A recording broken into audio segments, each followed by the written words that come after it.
School teacher बने या college teacher बने, बीएड के बाद कॉलेज में पढ़ा सकते हैं, नेट के बाद स्कूल में पढ़ा सकते हैं. My comment section is filled with these kinds of comments and so I decided to make a video on the same. But मैं तो एक कॉलेज प्रोफेसर हूँ, तो मैंने सोचा क्यों ना एक स्कूल टीचर को बुला दे एंड वो खुद ही इन क्वेश्चंस के आंसर कर दे and we will ask him all the questions that you guys have been asking me in the comment section. So let's start with the video. So here we have with us a very good friend of mine named Monish Dubey. So he is a school teacher and I am a college professor and I thought why not हम दोनों को मिलके एक video बनाना चाहिए जिसमें हम आपके सारे क्वेश्चंस के आंसर करें. So hello Monish. So okay, tell us about your journey. Like how did you become a school teacher? Initially, when I passed out from my school and then college, after that I thought, what can I do in my life? So there were some different dreams as well, and one of them was the teaching, because I am very passionate about teaching and I love being with the students. So that is one of the key factor which forces me to be a teacher. Yes, so कई लोगों के मन में ये सवाल होता है कि हम कॉलेज प्रोफेसर बने या स्कूल टीचर बने, कौन सा प्रोफेशन ज़्यादा बेटर है. सो मैं आपसे ही सेम क्वेश्चन पूछना चाहूँगा कि आपका क्या ड्रीम था और आप एक्सीडेंटल प्रोफेसर हैं या प्रोफेसर बाय चॉइस हैं? Okay, so when I was young, तब से मुझे पता था कि मुझे टीचिंग लाइन में ही जाना है. Like teaching was something which I was really passionate about. मैं पढ़ा के बोर नहीं होती थी. मैं अपने फ्रेंड्स को भी पढ़ाती थी, सीनियर्स को भी पढ़ाती थी, जूनियर्स को भी पढ़ाती थी. मुझे मज़ा आता था लोगों से इंटरेक्ट करने में, पढ़ाने में. So I knew I had to become a teacher. Now when I completed my BSc, तब मुझे पता चला कि MSc कंप्लीट करने के बाद there is an exam called CSI या नेट का एग्जाम है जो मैं दे सकती हूँ अपने सब्जेक्ट मैथमेटिक्स में. And after qualifying that, I can become a college professor. And so I decided to explore that field, and here I am. So Great, in great, this way. Okay, so next question for you is, how is it to be like a school teacher? मतलब आपका क्या routine रहता है? And then I will tell how is it different than a routine of a college professor. जब मैं school में था तो टीचर्स को देख के लगता था कि क्या चिल लाइफ चल रही है इनकी Truly. एकदम क्या बढ़िया है, स्कूल आ रहे हैं, जा रहे हैं, कोई ज़्यादा वर्कलोड नहीं है. लेकिन अब जब ज्वाइन किया तब समझ में आता है कि एक टीचर की life is very very difficult, जो हम इमेजिन भी नहीं कर सकते, उससे ज़्यादा डिफ़िकल्ट लाइफ होती है. और वी शुड रिस्पेक्ट कि वो कितना स्ट्रगल करते हैं एक स्टूडेंट को बेटर बनाने के लिए. मैं अभी उसी स्कूल में पढ़ा रहा हूँ जिस स्कूल से मैं ऑलरेडी पढ़ चुका हूँ. सो एक वो इमोशनल अटैचमेंट भी रहता है. उसके साथ में डेली रूटीन की बात करी जाए तो मैं मॉर्निंग में अप्रॉक्सीमेटली 5 बजे उठ जाता हूँ सुबह. उसके बाद फिर लगभग 7 बजे 7:10 तक मैं घर से निकल जाता हूँ और 7:30 तक हमें फाइनल लास्ट अटेंडेंस लगानी होती है. उसके बाद फिर 3 साढ़े 3 बजे के बाद हम लोग घर वापस पहुँचते हैं. फिर खाना वाना खा के थोड़ा रेस्ट किया, क्योंकि बॉडी कम्प्लीटली ड्रेन आउट हो चुकी होती है. तो एक कम से कम 1 घंटे 1.5 घंटे की अच्छी नींद चाहिए होती है. उसके बाद नींद लेके 6 साढ़े 6 बजे से अपना 10:30 11 तक जो भी टाइम मिला उसमें जो भी काम हो सकता था किया. उसके बाद फिर 11 बजे लगभग सो जाते हैं. तो डेली रूटीन यही होता है. और पहले तो ऐसा होता था कि सिर्फ पढ़ना है और एन्जॉयमेंट है. अब ऐसा होता है कि सैटरडे संडे का वेट कर रहे होते हैं कि कब संडे आएगा और थोड़ा आराम मिलेगा. I get it. So जैसे आपने बताया कि स्कूल में अराउंड 7 to आपका काम 2:30 to 3 तक होता है, Yes, right? So again approximately. School में भी 7 like 8 to 9 आवर्स आपको देने पड़ते हैं. In the same way college में भी if you are a college professor then आपको 8 to 9 आवर्स कॉलेज में देने पड़ते हैं. So if I tell about myself, तो कॉलेज का timing starts from 8 to 4 and कभी कभी वो 9 to 5 होता है depending upon the lectures that I have. Again मैं भी सोचती थी कि कॉलेज प्रोफेसर्स का काम बहुत आसान होता है, 1-2 लेक्चर्स दे दिए फिर आराम ही आराम. बट ऐसा बिल्कुल नहीं है. And I think we can understand it right now in a very better way कि सिर्फ लेक्चर देना ही एक काम नहीं होता है. इनफैक्ट स्कूल में भी सिर्फ एक लेक्चर दे के बैठना नहीं होता, आपको बहुत सारे काम होते हैं.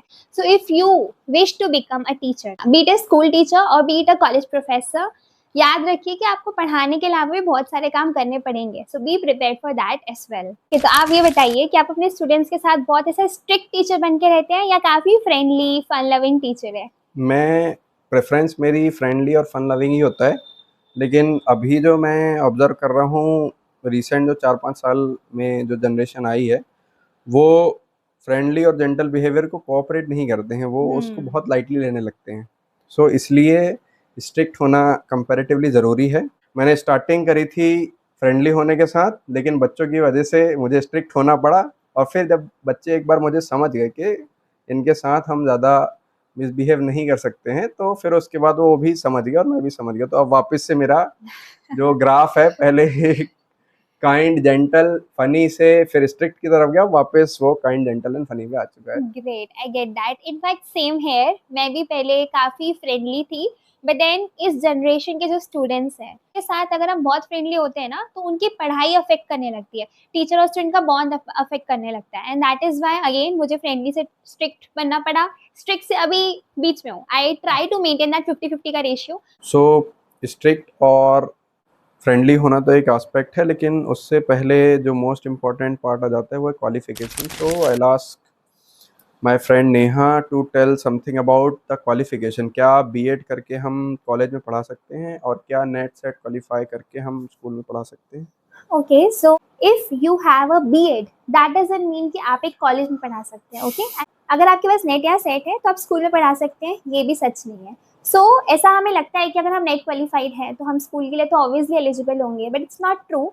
Yes, some schools are there, बहुत ही लोकल स्कूल्स जो होते हैं वो हमें परमिट करते हैं, but on a long run, for a longer run, अगर आपको स्कूल टीचिंग में ही अपना करियर बनाना है, देन आपको बीएड रिक्वायर्ड होगा। ऑन द सेम लाइन, अगर आपको कॉलेज प्रोफेसर बनना है for a longer run, then you will need masters, then NET SET होना कंपलसरी है, एंड देन आपके पास एक पीएचडी डिग्री भी होनी चाहिए। तो अगर आपके पास बीएड है तो आप कॉलेज में जाके नहीं पढ़ा सकते हैं। So yeah, I ask this from every professional person I meet. What is that one myth about your profession? That is what is that one myth about being a school teacher?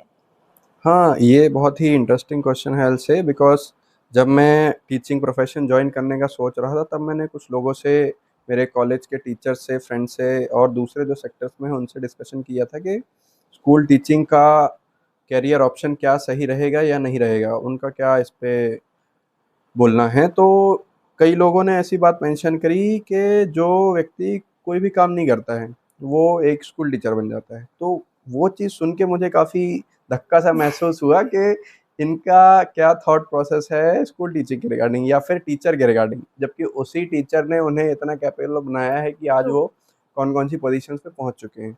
सो इस video के माध्यम से मैं ये myth अलग करवाना चाहूँगा कि ऐसा बिल्कुल भी नहीं है। ये बहुत ही रिस्पॉन्सिबल जॉब है। जितनी एक एडमिनिस्ट्रेशन में कैबिनेट सेक्रेटरी की रिस्पॉन्सिबिलिटी होती है, वो जो एजुकेशन पॉलिसीज़ बनाता है, उसको ऑन ग्राउंड जो स्टूडेंट्स के बीच में इम्प्लीमेंट कर रहा है, वो एक टीचर ही है।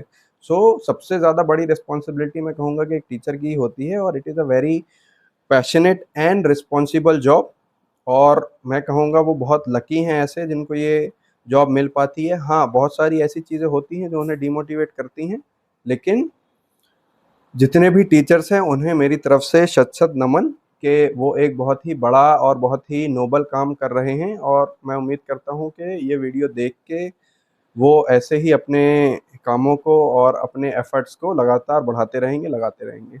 आई कम्प्लीटली एग्री, बिकॉज जब मैं भी टीचिंग प्रोफेशन की तरफ जा रही थी, मैंने भी ये बहुत बार सुना था दैट जो कुछ नहीं कर पाते वो टीचर बन जाते हैं। You know, being a teacher was the last option for most of the people. तो I think being a teacher is not just an option, it is a choice for many, and I really respect all the teachers and all the future aspirants as well जो कि teacher बनना चाहते हैं। Okay, इसी के साथ tell us the funniest and one most embarrassing moment that you have faced in your class. हाँ, in reality funny और एम्बैरेसिंग कई सारे मोमेंट्स होते रहते हैं। कई बार स्टूडेंट्स नोटिस कर लेते हैं, कई बार नहीं कर पाते हैं, और कई बार हम भी स्टूडेंट्स की ऐसी हरकतें नोटिस कर लेते हैं और नहीं कर पाते हैं। लेकिन होता क्या है कि कई बार हम ज़्यादा फ्रेंडली होते हैं तो फिर बच्चे लाइटली लेना शुरू करते हैं, तो उनके सामने एक थोड़ा स्ट्रिक्ट सीरियस चेहरा बना के रखना पड़ता है। लेकिन उनकी हरकतें ऐसी होती हैं कि हरकतें देख के कई बार हँसी आने लगती है। तो हमको वो स्ट्रिक्ट चेहरा भी मेंटेन करके रखना है और साथ में थोड़ा-सा हँस भी लेना है। तो मैं तो क्या करता था क्लास में, कभी-कभी जैसे उनको स्ट्रिक्टली मैंने थोड़ा डाँट दिया, लेकिन उनकी तरफ से रिप्लाई ऐसा आता है कि उनकी रिप्लाई को देख के मुझे हँसी आने लगती है।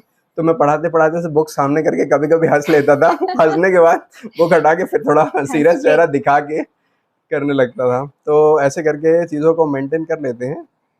ओके, इसी के साथ do you think students of this generation are too distracted by social media, and you know does this thing makes it difficult for teachers like us to deal with, and how do you deal with it?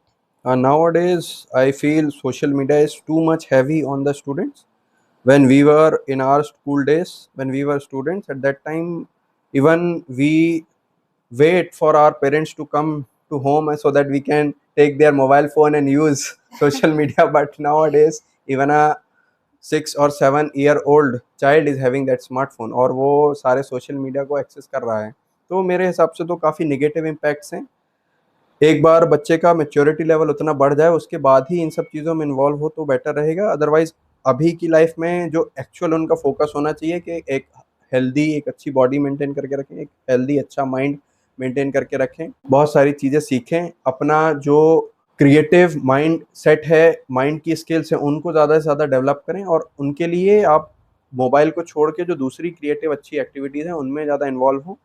ऐसे करके आप अपने personality का overall holistic development पे ज़्यादा focus कर सकते हैं। और सोशल मीडिया अभी के टाइम पे तो बहुत ज़्यादा टॉक्सिक हो गई है। मैं किसी प्लेटफॉर्म का नाम मेंशन नहीं करना चाहूँगा, लेकिन बहुत सारे ऐसे प्लेटफॉर्म हैं जिसमें स्टूडेंट्स स्पेशली जो ये 12-13 साल से लेके जो 20-22 साल के लोग हैं, ये बहुत ज़्यादा फेक लाइफ अपनी शो करते हैं। उसमें ऐसा रिप्रेजेंट करने की कोशिश करते हैं कि उनकी बहुत ज़्यादा हैप्पी लाइफ चल रही है, सब कुछ एकदम ड्रीम लाइफ चल रही है और रियलिटी में वो पता चले बहुत ज़्यादा प्रॉब्लम में, क्राइसिस से जूझ रहे होते हैं।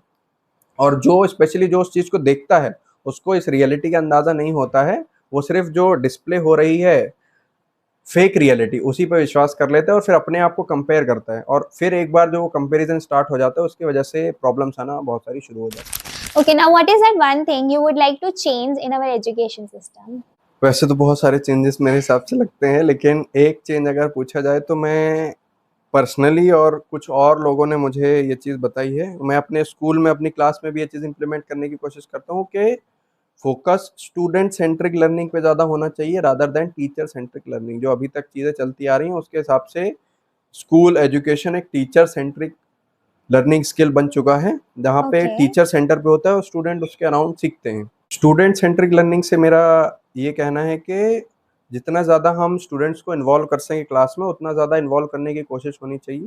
जैसे ही मैं अपना एग्जांपल दूँ तो मैं जब भी इंग्लिश पढ़ाने जाता हूँ तो मैं डिक्शनरी साथ में लेके जाता हूँ और जब भी बच्चे मुझसे किसी भी हार्ड कीवर्ड की मीनिंग पूछते हैं तो मैं खुद ना मीनिंग बता के उनको डिक्शनरी देता हूँ ताकि वो उस कीवर्ड का मीनिंग उस डिक्शनरी में ढूँढें। उससे फ़ायदा क्या होगा कि सपोज़ एक क्लास में उन्होंने 5 कीवर्ड्स मुझसे पूछे और मैंने 5 कीवर्ड्स की मीनिंग बताई, तो वो एक प्रकार से passive one two one communication हो जाएगा कि सिर्फ़ मैंने उन्हें दिया और उन्होंने वो चीज़ ले ली और एक तरीके से वो स्पून फीडिंग का काम करेगा। उसकी जगह अगर वो खुद से उस डिक्शनरी में वर्ड्स को ढूँढेंगे, तो उनके हाथ उसमें एक्टिवली इन्वॉल्व्ड होंगे, उनकी बॉडी इन्वॉल्व्ड होगी, उनकी आँखें इन्वॉल्व्ड होंगी, उनका ब्रेन एक्टिवली पार्टिसिपेट करेगा। उस पार्टिसिपेशन की वजह से उनकी जो ब्रेन की मसल्स की एक्सरसाइज़ हुई, उनकी ब्रेन की मसल्स और स्ट्रॉन्ग होंगी, उनकी थिंकिंग स्किल और ज़्यादा डेवलप होगी। उसके साथ में जब वो उन कीवर्ड्स की मीनिंग ढूँढ रहे होंगे, उस दौरान वो और दूसरे कीवर्ड्स पे ध्यान देंगे, जिस वजह से उन नए कीवर्ड्स पे भी उनकी जो नज़र है वो पड़ेगी और वो उन नए कीवर्ड्स को भी सीखेंगे। सो हो सकता है कि वो 5 कीवर्ड्स को ढूँढने के साथ-साथ 2-3 और नए कीवर्ड्स भी सीख लें। तो फ़ायदा क्या हुआ स्टूडेंट सेंट्रिक लर्निंग का यहाँ पे कि पहली चीज़, वो 5 कीवर्ड्स के बजाय उन्होंने 7-8 कीवर्ड्स सीखे। दूसरी चीज़, उनका माइंड, उनकी बॉडी कंपैरेटिवली और कंप्लीटली इन्वॉल्व्ड रहा उस क्लास में, उस मोमेंट पे। तीसरी चीज़, उन्हें स्पून फीडिंग की आदत नहीं लगी, उन्होंने खुद से किया, तो एक वो उनका कॉन्फिडेंस भी डेवलप करेगा कि ये चीज़ हमने खुद से सीखी है। तो इस तरीके से उनके ओवरऑल डेवलपमेंट में उनके माइंड की शार्पनेस को इंक्रीज़ करने के लिए ये वाला कॉन्सेप्ट इंट्रोड्यूस होना ज़रूरी है। तो एक चीज़ अगर मुझसे पूछी जाए कि क्या चेंज करना चाहेंगे, तो मैं स्टूडेंट सेंट्रिक लर्निंग पे फोकस करना ज़्यादा पसंद करूँगा। That is actually a very great initiative because मुझे याद है कि हमारे स्कूल टाइम पर it was compulsory for us to have a dictionary, but आजकल I have never seen किसी के पास डिक्शनरी एग्जिस्ट भी करती है। What I see is कि किसी को भी अगर किसी वर्ड का मीनिंग फाइंड करना है, they will directly start googling it या फिर चैट जीपीटी कर लेते हैं। So yes, actually it's a very great initiative. You are bringing things into action. जो आप सोच रहे हैं होना चाहिए, वो आप एक्शन में लेके आ रहे हैं। Nice to hear that. Okay. Now we have with us one of the most exciting questions. What salary can we expect after we become a school teacher? So salary एक बहुत ही इंटरेस्टिंग क्वेश्चन रहता है और यहाँ पे मैं एक बात कहूँगा कि बहुत सारे सेक्टर्स के हिसाब से अलग-अलग सैलरी में वेरिएशन होता है। गवर्नमेंट में अलग स्केल होता है, प्राइवेट में अलग स्केल होता है और प्राइवेट में आपके एक्सपीरियंस के हिसाब से, आपकी क्वालिफिकेशन के हिसाब से वेरी करता रहता है, किस स्टेट में आप हैं उसके हिसाब से वेरी करता है। लेकिन एक जो जनरल स्केल है उसके हिसाब से, जैसे अगर आप पीआरटी में हैं, प्राइमरी को पढ़ा रहे हैं, तो 15,000 से 20,000 से 25,000 इस रेंज में आप एक्सपेक्ट कर सकते हैं। अगर आप फ्रेशर हैं और टीजीटी वगैरह में ले रहे हैं तो 25,000, 30,000, 32,000 इतना एक्सपेक्ट कर सकते हैं। और अगर पीजीटी में, जनरली पीजीटी डायरेक्टली फ्रेशर्स को मिलता नहीं है, वो कुछ एक्सपीरियंस आपको चाहिए ही होता है पीजीटी के लिए। तो अगर आप पीजीटी में भी जाते हैं तो 35,000, 40,000, 42,000 ऐसे कर सकते हैं। और अगर आप लगातार कर रहे हैं 20 साल, 25 साल, 30 साल इतना हो चुका है, तो फिर आप 70-80 उतना भी जा सकते हैं। और फिर स्कूल पे भी डिपेंड करता है आपका स्टेट कौन सा है। मेट्रो सिटीज़ में ज़्यादा सैलरीज मिल जाती है, लोअर सिटीज़ में जो कि कम अंडर डेवलप्ड हैं उनमें थोड़ा सा कम मिलती है, ये डिफरेंस है। हाँ, स्कूल की सैलरी तो ठीक है, लेकिन मुझे लगता है कि कॉलेज स्कूल से ज़्यादा हायर लेवल पे रहता है, तो आई एक्सपेक्ट के कॉलेज में ज़्यादा सैलरी मिलती होगी। तो आपका क्या कहना है इस? So if you want to know the salary of assistant professor, मैंने उसके लिए सेपरेट वीडियो बना रखा है, so you will have to go and watch them. Link description box में है, make sure you watch it. Okay, so I think we have already asked so many questions and इनका बहुत समय ले चुके हैं हम. So okay, what is that one message जो कि आप young aspirants teachers को देना चाहेंगे? एक मैसेज तो मैं यही दूंगा, जितना भी मैंने ऑब्जर्व किया अभी तक मेरे टीचिंग करियर में, तो अभी की जनरेशन के स्टूडेंट्स जो हैं वो टीचर्स की रिस्पेक्ट उतनी नहीं करते हैं। तो जितने भी स्टूडेंट्स ये वीडियो देख रहे हैं उनसे मेरी यही रिक्वेस्ट है कि आप उनकी क्लास में पढ़ें, समझें, जितना भी समझ में आए। वो सारी बातें एक दूसरा एस्पेक्ट है, लेकिन एक जो मेन एस्पेक्ट है जो कि टीचर की रिस्पेक्ट के रिगार्डिंग है, तो आप बिल्कुल पूरी टीचर्स की रिस्पेक्ट करें, अपने पेरेंट्स की रिस्पेक्ट करें, कोई भी ऐसा पेनफुल वर्ड उन्हें ना बोलें, कोई भी ऐसा पेनफुल बिहेवियर उन्हें ना दिखाएं जिस वजह से उन्हें बहुत ज़्यादा कष्ट महसूस हो, क्योंकि छोटी सी बात भी बहुत ज़्यादा आघात दिल पे पहुंचा सकती है। और वो कहीं ना कहीं आपको उतना महसूस नहीं होगा, लेकिन उस चीज़ का रिएक्शन जो दूसरे स्टूडेंट्स पे भी देखने मिल सकता है। आपको देख के दूसरे स्टूडेंट्स भी वैसा ही मिसबिहेव करना शुरू कर सकते हैं, और साथ में उस टीचर को भी डिमोटिवेट कर देती है वो चीज़ कि मैं जिन बच्चों पे इतना एफर्ट लगा रहा हूँ या लगा रही हूँ, वो मुझे इस तरीके का रिप्लाई दे रहे हैं। सो सभी स्टूडेंट से मेरी ये हाथ जोड़ के विनती है कि आप सभी कुछ करें या ना करें, किसी भी टीचर की कभी भी डिसरिस्पेक्ट ना करें। Okay, so with that we'll end our video. Thank you so much for coming here and we hope कि हम आगे आपके साथ ऐसे भी और वीडियोस लेकर आएं. कमेंट्स में ज़रूर मेंशन कीजिएगा. अगर आपके पास कोई भी क्वेश्चन है, any doubts or queries that you have regarding profession of being a school teacher or about being a college professor, आपको कुछ भी questions है, आप कमेंट्स में डाल सकते हैं. We will make sure to answer all of them. So yes, keep hustling, keep studying, take care. Bye.